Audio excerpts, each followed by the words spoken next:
1964 Innsbruck Winter Olympics on January 25, 1964. Australian alpine skier Ross Milne was attacking the downhill course at Patscherkofel Mountain, above Innsbruck, preparing for the games beginning in days. The 19-year-old from Sydney represented one of Australia's brightest prospects despite limited access to world-class training facilities. The Patscherkofel course was notorious for its technical difficulty and terrifying speeds, featuring a vertical drop exceeding 2,850 feet and sections where racers exceeded 80 miles per hour. During his training run at full racing speed, Milne entered a challenging sequence of turns requiring perfect technique.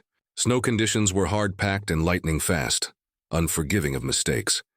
As Milne approached a sharp left turn, something failed: equipment malfunction, technique error, or unexpected ice, causing him to lose control. In Olympic downhill, the margin for error is measured in millimeters. Once control is lost at racing speeds, recovery becomes impossible. Despite fighting desperately, momentum carried him off the groomed course into trees lining the run. At over 60 miles per hour, the collision with multiple pine trees was instantly fatal. His death catalyzed sweeping safety improvements still used today: wider safety margins between racing lines and obstacles, protective barriers, rigorous course inspections, and mandatory safety nets. Athens 2004 and Rio 2016. Construction tragedies. Olympic construction has claimed numerous lives, but Athens 2004 and Rio 2016 stand out for tragic worker tolls. In Athens, bureaucratic delays forced desperate races against time. On March 15, 2004, 45-year-old Dimitrios Antonopoulos was installing lighting on the Olympic Stadium roof when safety cables failed. He plummeted 100 feet to his death. Workers regularly endured 16-hour shifts without adequate rest, and safety was often ignored. On June 2nd, crane operator Nikos Georgos died when his overloaded crane collapsed, crushing him inside. At least 4 construction workers died building Athens venues. Rio 2016 proved even deadlier. Brazilian authorities acknowledged at least 11 construction worker deaths. On March 27, 2013, Anderson Silva Santos died when a 440,000-pound crane collapsed during high winds. On April 3, 2014, workers Fabio Luis Pereira and Ronaldo Oliveira dos Santos were crushed when the Itaquerão Stadium roof collapsed. Most devastating was April 21, 2016, when a newly constructed bicycle path collapsed into the ocean, killing 2 people. Brazilian investigators uncovered systemic problems: substandard materials, inadequate safety training, and pressure to sacrifice safety for speed. These deaths highlighted the hidden, human cost of hosting Olympics and sparked international reforms requiring improved construction. 1912.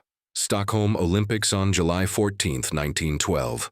Portuguese marathon runner Francisco Lázaro lined up in Stockholm for what would become the deadliest marathon in Olympic history. The 21-year-old carpenter from Lisbon had trained in Portugal's moderate climate, unprepared for what awaited him. At 1:45 p.m., temperatures reached 90 degrees with oppressive humidity, turning the 26-mile course into a furnace of scorching asphalt and dust. Before the race, Lázaro made a fatal decision. To protect himself from sunburn, he covered his entire body with a thick layer of animal fat and wax. He believed this would shield him from the sun, but instead created a waterproof seal that prevented his body from cooling through perspiration. As 69 runners began, Lázaro maintained a conservative pace alongside competitors from Sweden, Finland, and South Africa. The early miles passed without incident, but as they moved through the Swedish countryside, the sun climbed higher and temperatures continued rising.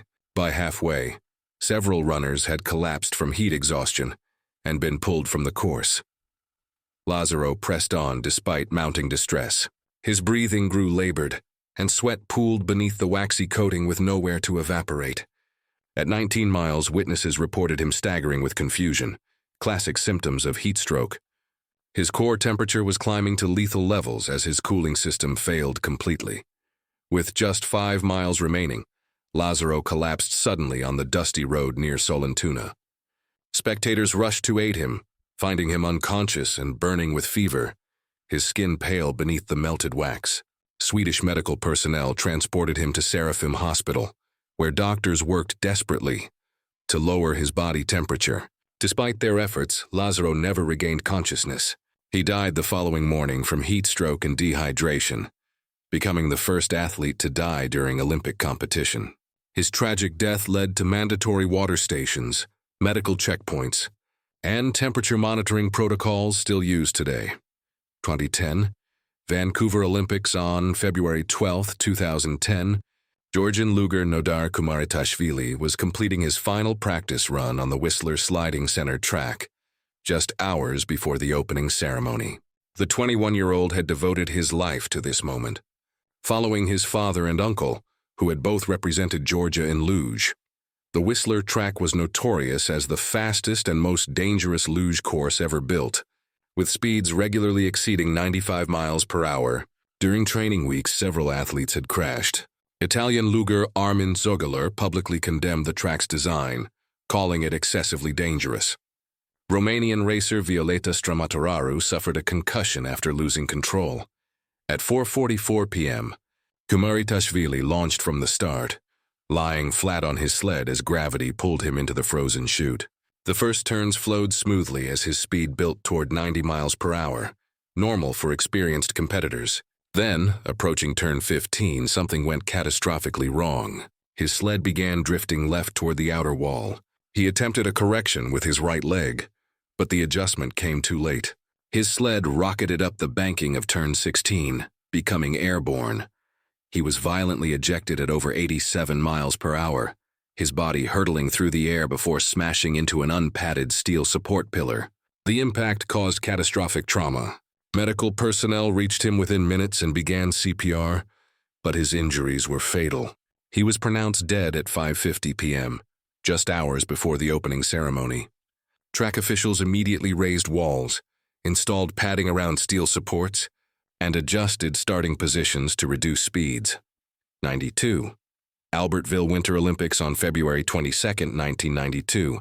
Swiss speed skier Nicola Bochatai was preparing for a routine training session at Val d'Isère during the Albertville Olympics.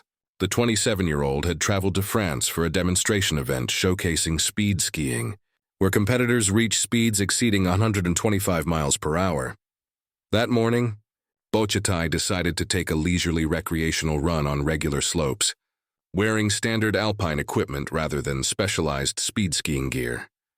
Weather conditions were ideal, clear skies and perfectly groomed slopes. At approximately 10:30 a.m., he was skiing down an intermediate run when disaster struck. A massive snow grooming machine was working on the slope. What happened next remains partly unclear, but witnesses reported Bochatai appeared to lose control as he approached the vehicle. Whether from a lapse in concentration, equipment failure, or miscalculation, he was unable to avoid the enormous machine. Even at moderate speeds, reaction time evaporates in seconds. Bochatai collided with the rear of the grooming machine at full speed, suffering instantly fatal injuries. The impact was so severe that despite immediate response from emergency teams, nothing could be done. His death prompted stricter safety protocols for demonstration sports and comprehensive guidelines governing how athletes and resort operations interact during Olympic events. Rome Olympics on August 26, 1960. Danish cyclist Knud Enemark Jensen took his position for the 100-kilometer team time trial at the Rome Olympics, unaware he would become the first Olympic athlete to die from performance-enhancing drugs. The 23-year-old was part of Denmark's four-man team, competing under the punishing Italian sun with temperatures reaching 104 °C. Jensen had been taking Rohypnol, a blood circulation stimulant legal at the time but later banned. The drug was widely used by endurance athletes who believed it enhanced performance, but its interaction with extreme heat and exertion was dangerously unpredictable. At 2:00 p.m., the Danish team launched with Jensen rotating through the lead as they battled oppressive heat. For the first hour, Jensen appeared strong, but as the race progressed, he began showing distress. His teammates initially dismissed this as normal fatigue. His pedaling lost its rhythm, becoming choppy and labored. By the 87-kilometer mark, Jensen was clearly in trouble, weaving across the road and appearing disoriented. His teammates encouraged him to push through, not recognizing the developing medical emergency. With just 5 kilometers remaining, Jensen suddenly lost consciousness while pedaling, collapsing onto the scorching asphalt. Italian medical personnel rushed Jensen to a Rome hospital, where doctors worked frantically to stabilize him. Despite intensive efforts, Jensen died several hours later. The autopsy revealed that roñacol combined with extreme heat and maximum exertion had overwhelmed his body's temperature.